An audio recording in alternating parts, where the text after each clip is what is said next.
Rules for life. Mengapa kita membutuhkan aturan hidup? Hidup tidak pernah benar-benar mudah, dan kebanyakan dari kita sudah tahu itu.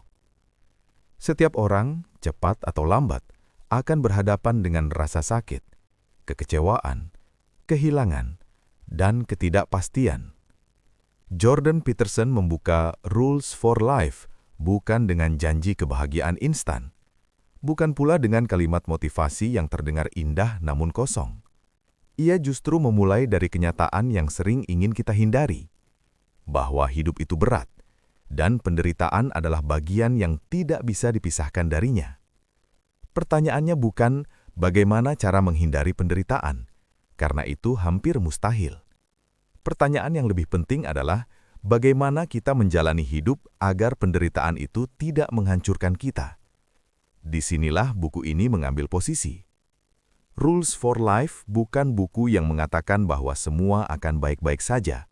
Ia juga bukan buku yang menyalahkan dunia atas kesulitan hidup kita. Sebaliknya, Jordan Peterson mengajak kita melihat ke dalam diri sendiri. Ia mengajak kita bertanya, bagian mana dari hidup ini yang masih bisa kita perbaiki, yang masih bisa kita tanggung, dan yang masih bisa kita tata. Peterson memperkenalkan dua konsep besar yang menjadi fondasi seluruh buku ini, keteraturan dan kekacauan. Keteraturan adalah hal-hal yang kita pahami, rutinitas, struktur, aturan yang membuat hidup terasa stabil. Sementara kekacauan adalah hal-hal yang tidak bisa kita kendalikan, perubahan mendadak, kehilangan, hal-hal yang membuat kita merasa kecil dan tidak berdaya. Menurut Peterson, hidup selalu berada di antara dua wilayah ini, dan masalah muncul ketika kita menolak salah satunya. Ketika kita ingin hidup sepenuhnya aman, tanpa risiko, kita menjadi rapuh. Namun ketika kita hidup tanpa struktur, tanpa aturan, hidup justru berubah menjadi kacau. Karena itu, aturan hidup bukanlah penjara. Aturan hidup adalah penopang. Aturan membantu kita berdiri tegak di tengah dunia yang tidak selalu ramah. Peterson menulis buku ini sebagai seorang psikolog klinis. Ia telah bertahun-tahun mendengarkan kisah manusia yang hidupnya berantakan, bukan karena mereka bodoh atau malas, tetapi karena mereka kehilangan arah. Banyak dari mereka tidak tahu harus mulai dari mana, dan Rules for Life ditulis untuk menjawab kebingungan itu. Buku ini tidak mengajak kita mengubah dunia secara besar-besaran. Ia mengajak kita mulai dari hal yang paling dekat, dari cara kita berdiri, cara kita merawat diri sendiri, cara kita memilih teman, cara kita berbicara, dan cara kita memikul tanggung jawab kecil yang sering kita remehkan. 12 aturan dalam buku ini bukan hukum yang kaku, bukan pula formula persempurna. Ia adalah undangan. Undangan untuk hidup dengan lebih sadar, lebih bertanggung jawab, dan lebih jujur terhadap diri sendiri. Karena menurut Peterson, ketika seseorang mulai menata hidupnya sendiri, meskipun hanya sedikit demi sedikit, kekacauan di sekitarnya juga mulai berkurang. Dan dari sinilah perjalanan buku ini dimulai. Bukan dari dunia yang sempurna, melainkan dari individu yang berani berkata, "Saya akan mulai dari diri saya sendiri." Rule 1. Berdirilah tegak dengan bahu terbuka. Jordan Peterson memulai aturan pertamanya dengan sesuatu yang tampak sangat sederhana. Postur tubuh. Bukan pikiran, bukan motivasi, bukan afirmasi positif, tetapi cara kita berdiri dan menghadapi dunia. Awalnya ini mungkin terdengar sepele. Apa hubungannya cara berdiri dengan kehidupan yang bermakna? Namun Peterson mengajak kita melihat lebih dalam. Ia memulai dari biologi, dari cara makhluk hidup mengatur hierarki dan merespons tantangan. Dalam banyak spesies, postur tubuh menunjukkan kesiapan. Hewan yang berdiri tegak, yang tidak meringkuk, yang tidak menghindar, cenderung mendapat akses lebih baik terhadap sumber daya dan peluang hidup. Peterson tidak mengatakan bahwa hidup manusia sama dengan dunia hewan. Tetapi ia menunjukkan satu pola penting, bahwa tubuh dan pikiran saling memengaruhi. Ketika kita terus-menerus menunduk, meringkuk, dan menghindar, Bukan hanya tubuh yang lemah, cara kita memandang diri sendiri juga ikut mengecil. Sebaliknya, ketika kita berdiri tegak, menarik bahu ke belakang, dan menghadap dunia, kita mengirim sinyal, bukan hanya kepada orang lain, tetapi kepada diri sendiri. Sinyal bahwa kita siap menghadapi hidup. Bukan karena kita tidak takut, tetapi karena kita tidak lari. Peterson menjelaskan bahwa banyak orang hidup dalam posisi defensif, selalu bersiap untuk mundur, selalu mengantisipasi kegagalan. Aturan pertama ini mengajak kita melakukan hal sebaliknya, bukan dengan kesombongan, bukan dengan agresi, tetapi dengan keberanian dasar. Keberanian untuk hadir, keberanian untuk terlihat, keberanian untuk berkata, "Saya akan mencoba berdiri di sini." Ini bukan soal menjadi dominan, ini soal tidak menghilang. Dalam praktiknya, aturan ini bukan hanya tentang tubuh. Ia adalah metafora hidup. Berdiri tegak berarti mengambil tanggung jawab kecil, menghadapi masalah alih-alih menghindarinya, mengakui bahwa hidup memang sulit, tetapi kita memilih untuk tidak menyerah sejak awal. Peterson sering mengatakan bahwa kekacauan hidup tidak selalu bisa kita kendalikan, namun cara kita menghadapinya itu masih bisa kita pilih.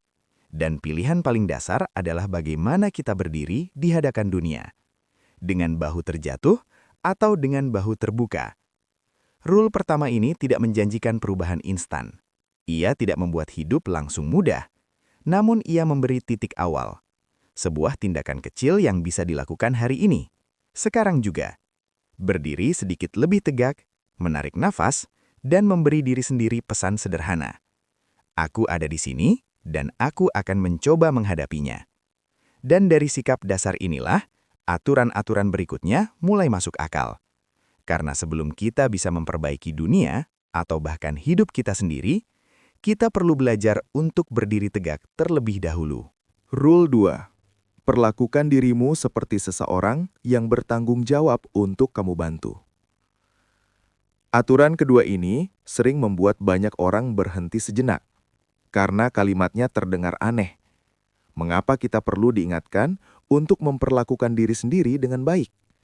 Bukankah itu sesuatu yang seharusnya otomatis? Namun, Jordan Peterson justru menemukan sesuatu yang paradoks. Banyak orang sangat peduli pada orang lain. Mereka rela berkorban. Mereka tahu cara memberi nasihat. Mereka tahu apa yang terbaik untuk teman, pasangan, bahkan orang asing. Tetapi ketika giliran diri sendiri, mereka mengabaikan kebutuhan dasarnya. Peterson memberi contoh sederhana. Banyak orang dengan patuh memberi obat pada hewan peliharaan mereka. Namun orang yang sama sering lupa minum obatnya sendiri, mengabaikan kesehatannya, mengabaikan tidurnya, mengabaikan hidupnya.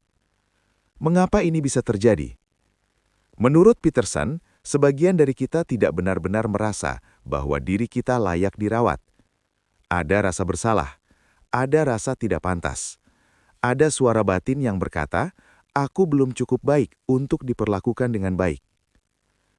Aturan kedua ini tidak berbicara tentang memanjakan diri, bukan tentang egoisme, dan bukan tentang mencari kenyamanan terus-menerus. Ini tentang tanggung jawab. Peterson mengajak kita melihat diri sendiri seperti seseorang yang dipercayakan kepada kita. Jika seseorang yang kita sayangi tidak makan dengan baik, kita akan mengingatkannya. Jika ia menyakiti dirinya sendiri, kita akan khawatir. Jika hidupnya berantakan, kita ingin membantunya bangkit. Pertanyaannya, mengapa standar itu sering tidak kita terapkan pada diri sendiri? Rule kedua ini mengajak kita membangun hubungan yang lebih jujur dengan diri sendiri. Bukan hubungan yang keras dan menghukum, tetapi juga bukan hubungan yang permisif tanpa arah. Merawat diri berarti melakukan hal yang sulit demi kebaikan jangka panjang. Tidur cukup meskipun ingin terus bekerja. Makan lebih baik meskipun tidak praktis. Mengatur hidup meskipun terasa melelahkan. Peterson menekankan bahwa jika kita memperlakukan diri sendiri sebagai sesuatu yang tidak berharga, kita akan hidup sesuai dengan itu. Namun, jika kita mulai bertindak seolah hidup kita bernilai, perlahan perilaku kita ikut berubah. Rule ini bukan tentang merasa hebat. Ini tentang merasa bertanggung jawab. Karena jika kita tidak mau merawat diri sendiri, akan sangat sulit untuk benar-benar membantu orang lain. Dan Peterson percaya bahwa dunia tidak membutuhkan lebih banyak orang yang mengorbankan diri hingga hancur. Dunia membutuhkan orang yang cukup sehat, cukup kuat, dan cukup teratur untuk memberi kontribusi nyata. Aturan kedua ini mengajak kita melakukan satu hal mendasar. Berhenti memperlakukan diri sendiri sebagai musuh, dan mulai memperlakukannya sebagai tanggung jawab. Dari sinilah, fondasi hidup yang lebih stabil mulai terbentuk. Rule 3. Bertemanlah dengan orang-orang yang menginginkan yang terbaik untukmu. Aturan ketiga ini mungkin terdengar sederhana, bahkan masuk akal. Tentu saja kita ingin berteman dengan orang-orang yang baik, bukan? Namun, Jordan Peterson mengajak kita melihat aturan ini dengan kejujuran yang lebih dalam. Karena dalam prakteknya, banyak dari kita justru bertahan dalam relasi yang perlahan merusak hidup kita. Peterson mengamati bahwa lingkungan sosial memiliki pengaruh yang sangat besar terhadap arah hidup seseorang. Bukan hanya pada kebiasaan, tetapi juga pada cara berpikir, cara mengambil keputusan, dan cara memandang diri sendiri. Ketika kita dikelilingi oleh orang-orang yang ingin kita tumbuh, yang jujur ketika kita salah, dan yang mendukung perubahan positif, hidup terasa berat namun terarah. Sebaliknya, ketika kita dikelilingi oleh orang-orang yang menikmati kegagalan kita, yang mentertawakan usaha kita, atau yang menarik kita kembali ke kebiasaan lama yang merusak, hidup menjadi jauh lebih sulit. Peterson menegaskan bahwa tidak semua bentuk kesetiaan itu sehat. Kadang kita bertahan dalam pertemanan karena rasa kasihan, karena sejarah panjang, atau karena takut sendirian. Namun pertanyaannya adalah, apakah relasi itu membantu kita menjadi pribadi yang lebih baik? Aturan ini bukan tentang meninggalkan orang saat mereka sedang kesulitan. Justru sebaliknya, Peterson membedakan antara teman yang sedang jatuh dan teman yang menolak bangkit. Teman yang baik akan bersyukur ketika kita membaik. Mereka mungkin tertinggal, tetapi mereka tidak ingin kita hancur bersama mereka. Sementara relasi yang destruktif seringkali merasa terancam ketika kita mulai berubah. Ketika kita ingin hidup lebih teratur, mereka mengejek. Ketika kita mencoba bertanggung jawab, mereka menarik kita kembali ke kekacauan lama. Rule ketiga ini mengajak kita bertanya dengan jujur, siapa orang-orang yang paling sering kita dengarkan? Siapa yang ada di sekitar kita saat kita membuat keputusan penting? Karena cepat atau lambat, kita akan bergerak ke arah yang sama dengan lingkungan terdekat kita. Memilih teman bukanlah tindakan egois, ini adalah tindakan tanggung jawab. Jika kita serius ingin memperbaiki hidup, kita perlu berada di antara orang-orang yang menginginkan hal yang sama. Bukan orang-orang yang sempurna, bukan orang-orang tanpa masalah, tetapi orang-orang yang ingin bertumbuh. Aturan ketiga ini mengingatkan kita bahwa kita tidak berjalan sendirian, dan arah hidup kita sangat dipengaruhi oleh siapa yang berjalan di samping kita. Karena itu, bertemanlah dengan orang-orang yang ingin melihatmu berdiri tegak, bukan mereka yang merasa nyaman ketika kamu terus terjatuh. Rule keempat. Bandingkan dirimu dengan dirimu yang kemarin, bukan dengan orang lain hari ini. Aturan keempat ini menyentuh sesuatu yang sangat dekat dengan kehidupan kita sehari-hari. Perbandingan. Hampir semua orang pernah merasa tertinggal. Melihat orang lain lebih sukses, lebih cepat, lebih di depan. Dan tanpa disadari, kita mulai menilai hidup kita berdasarkan hidup orang lain. Jordan Peterson menyebut ini sebagai jebakan yang sangat berbahaya. Karena ketika kita membandingkan diri dengan orang lain, kita jarang melihat gambaran yang utuh. Kita hanya melihat hasil akhirnya, tanpa mengetahui titik awalnya, tanpa mengetahui beban yang ia pikul, tanpa mengetahui perjuangan yang tidak terlihat. Perbandingan semacam ini seringkali melahirkan dua hal, iri hati dan keputusasaan.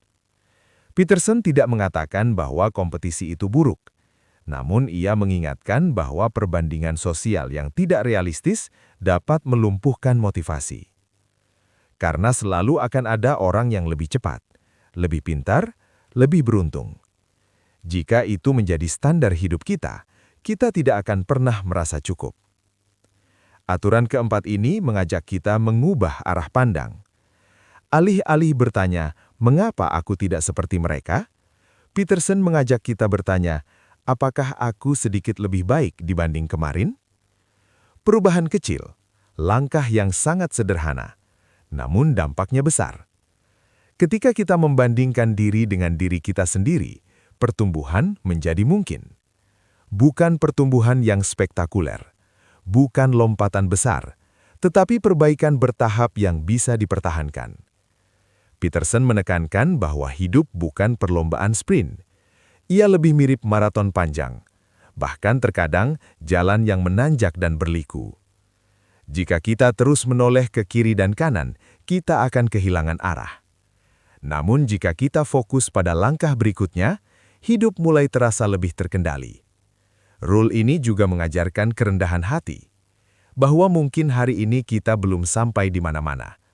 Namun jika kita bergerak sedikit lebih baik dibanding hari kemarin, itu sudah berarti. Bangun sedikit lebih pagi, mengurangi satu kebiasaan buruk, menata satu sudut hidup yang selama ini berantakan. Peterson percaya bahwa kemenangan kecil adalah fondasi perubahan besar. Dan perubahan besar tidak pernah terjadi karena rasa iri, tetapi karena konsistensi. Aturan keempat ini membebaskan kita dari tekanan untuk menjadi orang lain. Ia mengingatkan kita bahwa satu-satunya orang yang perlu kita kalahkan adalah versi diri kita yang kemarin. Dan ketika kita melakukan itu hari demi hari, tanpa perlu sorotan siapapun, hidup mulai bergerak ke arah yang lebih baik. Pelan-pelan, nyata, dan milik kita sendiri. Rule kelima. Jangan biarkan anak-anak melakukan hal yang membuatmu tidak menyukai mereka. Aturan kelima ini sering disalahpahami sejak awal. Judulnya terdengar keras, bahkan bagi sebagian orang terdengar tidak ramah. Namun Jordan Peterson tidak sedang berbicara tentang kemarahan, apalagi kekerasan. Ia sedang berbicara tentang tanggung jawab. Peterson memulai aturan ini dari satu pengamatan sederhana sebagai psikolog klinis. Anak-anak membutuhkan batas, bukan karena mereka buruk, bukan karena mereka harus dikontrol, tetapi karena dunia jauh lebih keras daripada rumah. Jika anak tidak belajar batas di lingkungan yang aman, penuh kasih, dan terstruktur, maka dunia luar yang akan mengajarkannya, dan dunia luar tidak selalu lembut. Aturan ini menekankan bahwa disiplin bukan lawan dari cinta. Justru sebaliknya, disiplin adalah bentuk cinta jangka panjang. Peterson menjelaskan bahwa ketika orang tua membiarkan perilaku buruk tanpa koreksi, yang sebenarnya terjadi bukan kebebasan, melainkan pengabaian. Anak yang terus-menerus dibiarkan bersikap kasar, tidak menghormati aturan atau menyakiti orang lain, perlahan akan ditolak oleh lingkungannya sendiri. Teman menjauh, guru frustasi, masyarakat memberi label, dan pada akhirnya anak itu sendiri yang menanggung akibatnya. Ketika Peterson mengatakan, jangan biarkan anak melakukan hal yang membuatmu tidak menyukai mereka, ia sedang memberi peringatan dini. Jika orang tua sendiri mulai merasa jengkel, marah, atau tidak tahan dengan perilaku anaknya, itu adalah sinyal penting. Bukan untuk menyalahkan anak, tetapi untuk memperbaiki arah. Karena jika orang tua yang paling mencintai sudah kesulitan menerima perilaku itu, bagaimana dengan dunia yang tidak memiliki ikatan emosional? Aturan ini juga berbicara tentang keadilan. Anak membutuhkan aturan yang jelas, konsisten, dan dapat diprediksi. Bukan aturan yang berubah-ubah sesuai suasana hati orang dewasa. Ketika aturan jelas, anak merasa aman. Ia tahu batasnya. Ia tahu apa yang diharapkan. Peterson menekankan bahwa tujuan disiplin bukan kepatuhan buta. Tujuannya adalah membantu anak menjadi pribadi yang bisa hidup berdampingan dengan orang lain. Pribadi yang mampu mengendalikan diri, menghormati batas, dan diterima oleh lingkungan sosialnya. Rule kelima ini sebenarnya bukan hanya tentang anak. Ia juga tentang keberanian orang dewasa untuk tidak menghindari konflik kecil demi menghindari konflik besar di masa depan. Tentang kesediaan menghadapi ketidaknyamanan sekarang, agar anak tidak menghadapi penolakan yang jauh lebih menyakitkan di kemudian hari. Dengan kata lain, aturan ini mengingatkan kita bahwa mendidik bukan soal menjadi disukai setiap saat. Mendidik adalah soal membantu seseorang menjadi pribadi yang layak dicintai oleh dunia. Rule 6. Bereskan rumahmu sendiri sebelum mengkritik dunia. Set your house in perfect order before you criticize the world.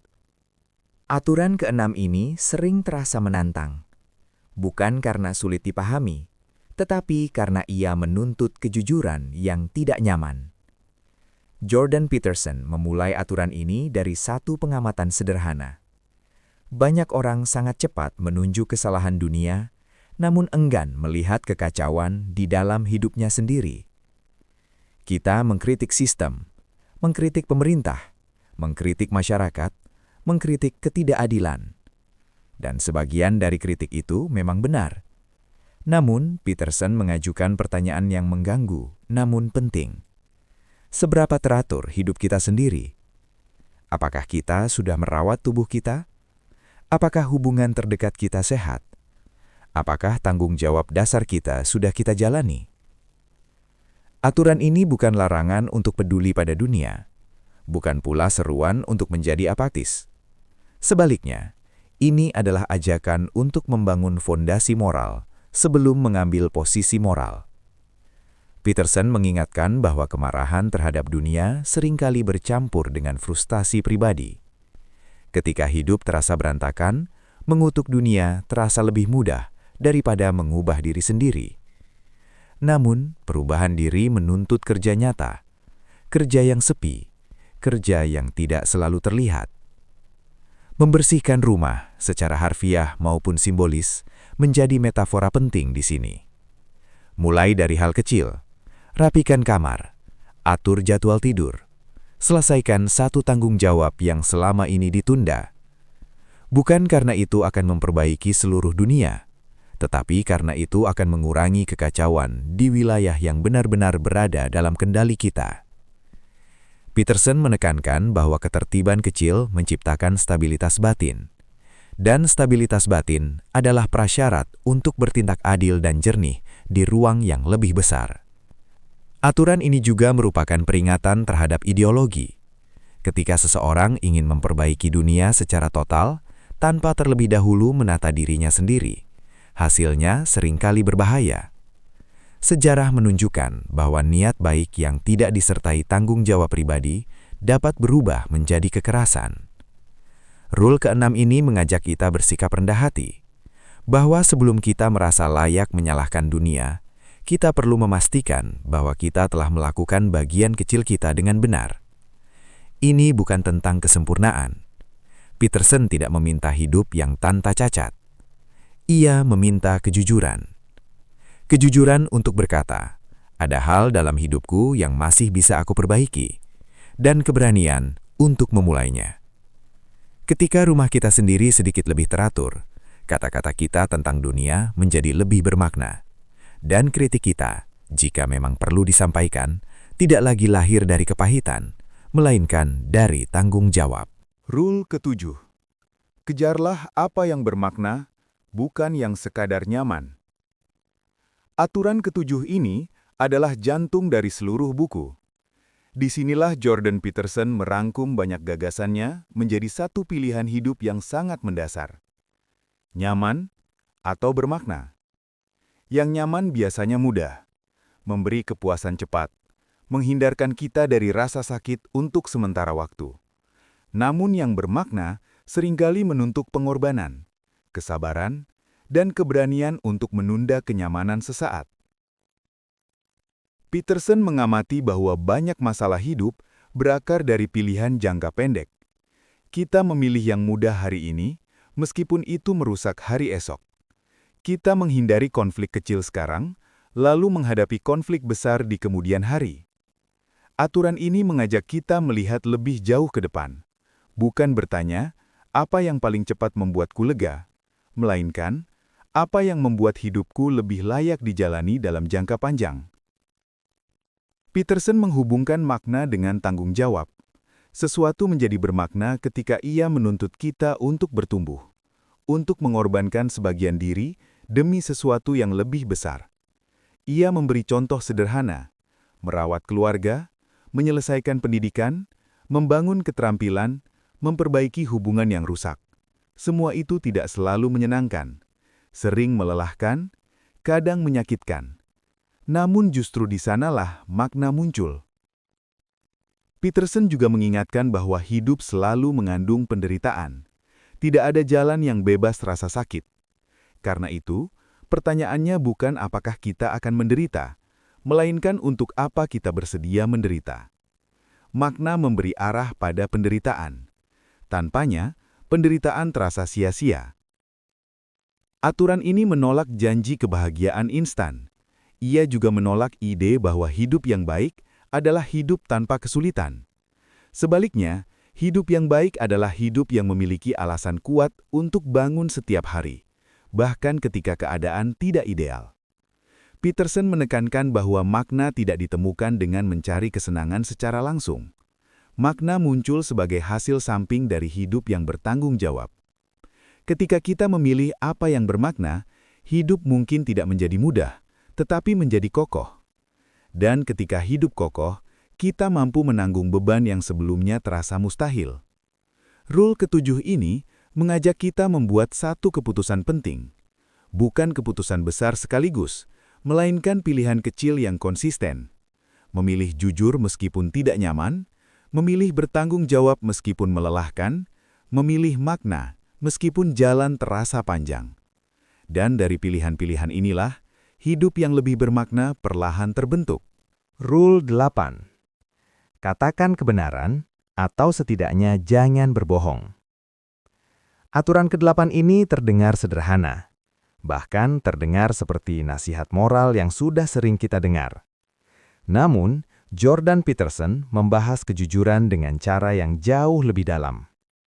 Ia tidak hanya berbicara tentang berbohong kepada orang lain, tetapi juga tentang kebohongan yang kita ceritakan kepada diri sendiri.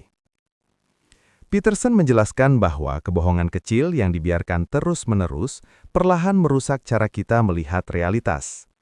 Awalnya mungkin terlihat sepele, menghindari satu percakapan sulit, menyembunyikan satu kesalahan kecil, membenarkan satu keputusan yang sebenarnya kita tahu keliru. Namun, kebohongan tidak pernah berhenti di satu titik. Setiap kebohongan menuntut kebohongan berikutnya untuk menutupinya. Dan perlahan, hidup kita dibangun di atas fondasi yang rapuh. Peterson menekankan bahwa kejujuran bukan sekedar nilai moral. Ia adalah kebutuhan psikologis. Ketika kita terus berbohong, pikiran kita terpecah. Kita harus mengingat versi mana yang kita ceritakan kepada siapa. Akibatnya, kita hidup dalam ketegangan, cemas, tidak utuh. Sebaliknya, mengatakan kebenaran, meskipun tidak nyaman, menyederhanakan hidup. Kita tidak perlu mengatur cerita. Kita tidak perlu menyembunyikan bagian diri kita. Peterson juga mengingatkan bahwa mengatakan kebenaran tidak selalu berarti mengatakan segalanya tanpa pertimbangan. Karena itu, ia menambahkan kalimat penting, atau setidaknya jangan berbohong. Artinya, jika kita belum siap mengucapkan kebenaran sepenuhnya, setidaknya jangan menipu. Jangan memutarbalikkan fakta demi kenyamanan sesaat. Jangan menyangkal kenyataan yang jelas-jelas ada. Kejujuran, menurut Peterson, adalah cara kita menjaga hubungan yang sehat dengan realitas. Dan realitas, sekeras apapun, adalah satu-satunya tempat di mana perubahan nyata bisa terjadi. Rule ke-8 ini mengajak kita melihat kehidupan kita dengan jujur. Apakah ada hal yang selama ini kita hindari? Apakah ada kebenaran yang terus kita tunda? Peterson percaya bahwa ketika kita mulai berkata jujur dalam hal kecil, hidup mulai tersusun kembali. Masalah tidak langsung hilang, namun menjadi lebih jelas. Dan sesuatu yang jelas selalu lebih bisa dihadapi daripada sesuatu yang disembunyikan. Aturan ini mengingatkan kita bahwa hidup yang bermakna dibangun di atas keberanian untuk melihat dan mengatakan apa yang benar. Bukan demi terlihat baik, melainkan demi hidup yang lebih utuh dan kokoh. Rule ke-9. Berasumsilah bahwa orang yang kamu dengarkan mungkin tahu sesuatu yang tidak kamu ketahui. Aturan ke-9 ini tidak berbicara tentang menang debat. Ia berbicara tentang belajar. Jordan Peterson memulai aturan ini dari satu pengamatan sederhana. Banyak konflik tidak terjadi karena perbedaan pendapat, melainkan karena kegagalan mendengarkan. Kita sering mendengarkan bukan untuk memahami, tetapi untuk membalas, untuk membuktikan bahwa kita benar, untuk mempertahankan posisi. Namun, Peterson mengajak kita mencoba pendekatan yang berbeda. Bagaimana jika orang di depan kita, siapapun dia, memiliki potongan kebenaran yang belum kita miliki? Asumsi ini sederhana, tetapi dampaknya besar. Ketika kita benar-benar mendengarkan, kita menurunkan pertahanan. Kita berhenti bersiap menyerang. Dan untuk sesaat, kita memberi ruang bagi pemahaman baru. Peterson menekankan bahwa mendengarkan adalah tindakan kerendahan hati intelektual. Bukan karena kita selalu salah, tetapi karena dunia terlalu kompleks untuk dipahami oleh satu sudut pandang saja.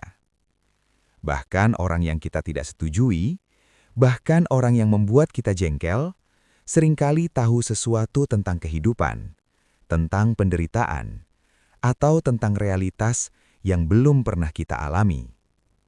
Rule ini juga mengingatkan kita bahwa banyak orang jarang benar-benar didengarkan.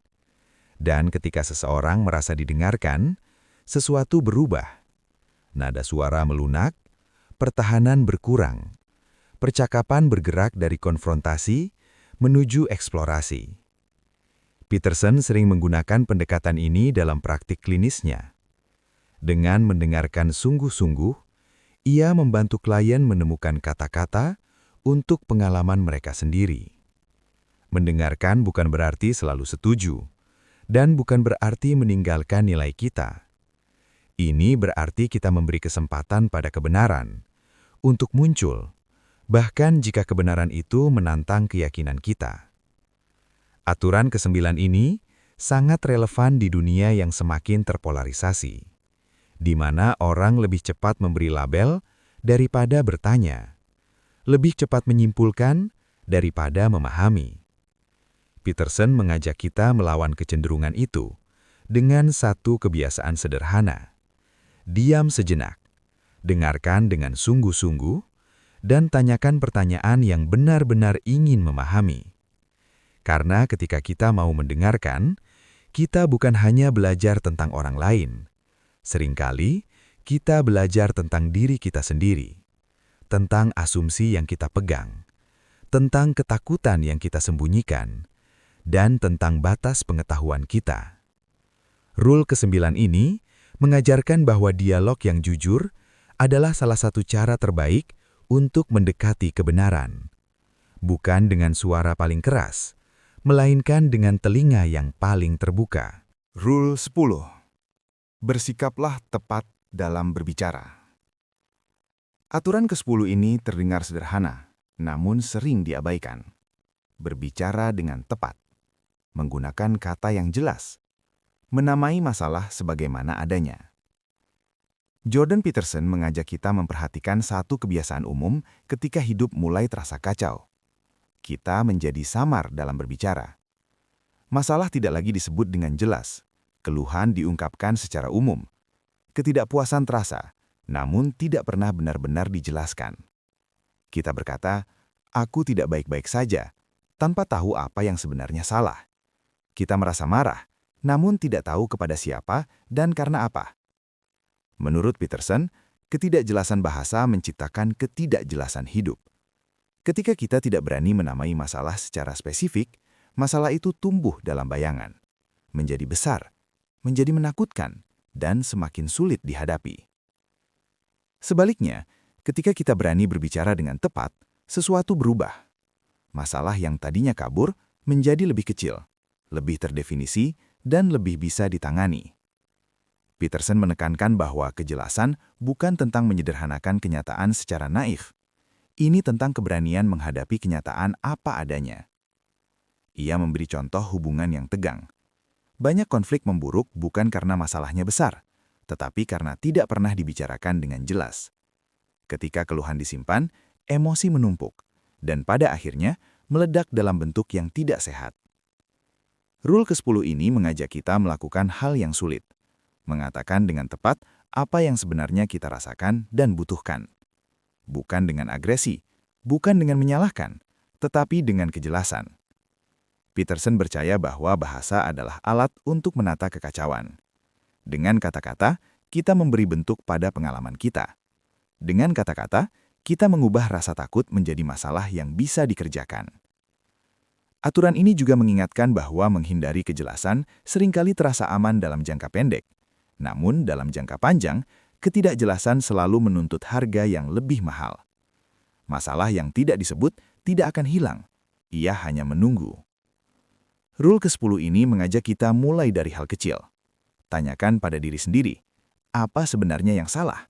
Bagian mana yang paling menggangguku? Apa yang bisa aku katakan dengan lebih jujur dan jelas? Kejelasan mungkin tidak langsung menyelesaikan segalanya, namun ia selalu memberi arah. Dan ketika hidup memiliki arah, kita tidak lagi sepenuhnya tersesat dalam kekacauan. Dengan berbicara secara tepat, kita tidak hanya memperbaiki komunikasi, kita mulai menata hidup dengan lebih berani dan sadar. Rule 11. Jangan ganggu anak-anak saat mereka bermain skateboard. Judul aturan ke-11 ini sering membuat orang tersenyum, terdengar santai, hampir seperti lelucon. Namun Jordan Peterson menggunakan aturan ini untuk membahas sesuatu yang sangat serius. Tentang resiko, tentang keberanian, dan tentang bagaimana manusia belajar menjadi dewasa. Peterson memulai dari satu fenomena yang semakin sering kita lihat. Dunia yang terlalu aman. Anak-anak dijaga berlebihan. Setiap resiko dihilangkan. Setiap kemungkinan jatuh dicegah. Setiap kegagalan dianggap ancaman. Niatnya baik, semua ingin melindungi. Namun Peterson mengajukan pertanyaan penting. Apa yang hilang ketika semua resiko disingkirkan? Menurut Peterson, anak-anak dan manusia secara umum perlu berhadapan dengan tantangan untuk bertumbuh. Bermain skateboard adalah simbol dari itu. Ia berbahaya, bisa jatuh, bisa terluka. Namun disitulah keberanian dilatih, keterampilan diasah, dan kepercayaan diri dibangun. Peterson tidak sedang mengatakan bahwa resiko harus dicari secara sembrono. Ia mengatakan bahwa menghilangkan semua resiko justru membuat seseorang rapuh. Ketika anak tidak pernah belajar menghadapi ketakutan kecil, ia tidak siap menghadapi ketakutan besar di kemudian hari. Rule ini juga berbicara tentang maskulinitas, namun bukan dalam arti sempit. Peterson membahas energi keberanian, kompetisi, dan dorongan untuk menguji batas diri. Jika dorongan ini ditekan sepenuhnya, ia tidak hilang. Ia hanya muncul dalam bentuk yang lebih berbahaya. Aturan ke-11 ini mengajak kita membedakan antara perlindungan dengan pengekangan. Melindungi berarti membekali seseorang agar mampu menghadapi dunia, bukan menyembunyikan dunia agar tampak aman. Peterson mengingatkan bahwa hidup tidak bisa dijalani tanpa resiko. Cinta memiliki resiko, kejujuran memiliki resiko, makna memiliki resiko, dan seseorang yang tidak pernah belajar mengambil resiko kecil akan kesulitan mengambil tanggung jawab besar. Rule ini bukan hanya tentang anak-anak, ia tentang kita semua, tentang keberanian untuk mencoba hal baru, untuk gagal, untuk jatuh, dan untuk bangkit lagi. Kadang, yang kita butuhkan bukan perlindungan tambahan, melainkan ruang untuk belajar menghadapi ketakutan. Dan kadang, tugas terbaik kita bukan menghalangi orang lain, melainkan memberi mereka kesempatan untuk tumbuh. Aturan ke-11 ini mengingatkan kita bahwa kedewasaan tidak lahir dari keamanan mutlak, melainkan dari keberanian yang dilatih perlahan. Rule 12. Eluslah kucing yang kamu temui di jalan. Aturan ke-12 ini adalah penutup yang tidak biasa. Setelah membahas tanggung jawab, disiplin, kejujuran, dan keberanian menghadapi hidup, Jordan Peterson mengakhiri bukunya dengan sesuatu yang sangat sederhana: mengelus seekor kucing. Awalnya, ini terdengar aneh, hampir terlalu ringan untuk menutup buku yang berat. Namun disinilah kedalaman aturan ini muncul. Peterson menulis aturan terakhir ini berangkat dari pengalaman pribadi menghadapi penderitaan yang tidak bisa dihindari. Penyakit, rasa sakit, dan kesadaran bahwa hidup tidak selalu bisa diperbaiki dengan usaha atau disiplin. Ada saat-saat di mana hidup memang berat, dan tidak ada solusi cepat, tidak ada jawaban besar. Di saat seperti itulah aturan ini menjadi relevan. Kucing yang ditemui di jalan melambangkan momen kecil, momen singkat, momen kehadiran. Mengelus kucing bukan berarti melarikan diri dari penderitaan hidup. Ia berarti berhenti sejenak, mengakui bahwa di tengah kekacauan masih ada hal kecil yang bisa diapresiasi. Peterson tidak mengajak kita menyangkal penderitaan. Ia tidak mengatakan bahwa hidup akan baik-baik saja jika kita berpikir positif. Sebaliknya, ia mengakui sepenuhnya bahwa hidup seringkali tragis. Namun justru karena itulah, momen kecil menjadi penting. Sinar matahari di pagi hari, tawa singkat, percakapan jujur, dan seekor kucing yang kebetulan lewat. Aturan ini mengajarkan tentang kehadiran, tentang kemampuan untuk tidak sepenuhnya ditelan oleh penderitaan, tentang memberi diri kita izin untuk merasakan keindahan kecil tanpa merasa bersalah karena dunia belum sempurna. Peterson menegaskan bahwa menghargai momen kecil bukan tanda kelemahan. Justru sebaliknya, itu adalah cara untuk bertahan dengan martabat. Karena manusia tidak hanya hidup dari tanggung jawab besar, tetapi juga dari hal-hal kecil yang memberi nafas di antara beban hidup. Rule terakhir ini menyatukan seluruh buku. Berdiri tegak, merawat diri, memilih teman yang baik, bertumbuh perlahan, mendisiplinkan dengan kasih, menata hidup sebelum menghakimi, mengejar makna, bersikap jujur, mendengarkan, berbicara dengan jelas, menghadapi resiko, dan pada akhirnya belajar hadir di momen kecil kehidupan. Peterson menutup dengan pesan yang sederhana namun dalam. Hidup memang sulit, dan penderitaan tidak bisa dihindari. Namun jika kita mampu memikul tanggung jawab kita, berkata jujur, menghadapi resiko, dan tetap menghargai momen kecil yang indah, maka hidup, meskipun berat, tetap layak dijalani. Dan mungkin di tengah jalan yang sulit itu, kita akan menemukan seekor kucing. Dan untuk sesaat, itu sudah cukup. Penutup. Menjalani hidup dengan tanggung jawab dan makna. Kita telah sampai di akhir perjalanan buku ini. 12 aturan yang pada awalnya terdengar sederhana, bahkan kadang provokatif, perlahan membentuk satu gambaran utuh. Bahwa hidup tidak pernah menawarkan jalan yang mudah, namun hidup selalu menawarkan kesempatan untuk bertanggung jawab. Jordan Peterson tidak menulis buku ini untuk memberi rasa nyaman sesaat. Ia menulisnya untuk mengajak kita berdiri lebih tegak di tengah kenyataan. Dari cara kita membawa tubuh, cara kita merawat diri, cara kita memilih teman, hingga cara kita berkata jujur dan mendengarkan orang lain. Semua aturan ini mengarah pada satu hal yang sama. Tanggung jawab pribadi. Bukan tanggung jawab untuk menyelamatkan dunia sekaligus. Bukan tanggung jawab untuk menjadi sempurna. Tetapi tanggung jawab untuk memperbaiki bagian kecil yang benar-benar berada dalam kendali kita. Peterson mengingatkan bahwa kekacauan dunia seringkali terlalu besar untuk dihadapi sekaligus. Namun kekacauan dalam diri, itu masih bisa ditata, sedikit demi sedikit, hari demi hari. Buku ini juga tidak menyangkal bahwa hidup penuh penderitaan. Ia tidak menjanjikan akhir yang selalu bahagia, namun ia menawarkan sesuatu yang lebih realistis. Makna Makna yang lahir ketika kita memilih apa yang benar, meskipun tidak mudah. Makna yang muncul ketika kita berani berkata jujur, menghadapi resiko, dan tetap hadir meskipun keadaan sulit. Dan pada akhirnya, Peterson mengingatkan kita untuk tidak melupakan hal-hal kecil.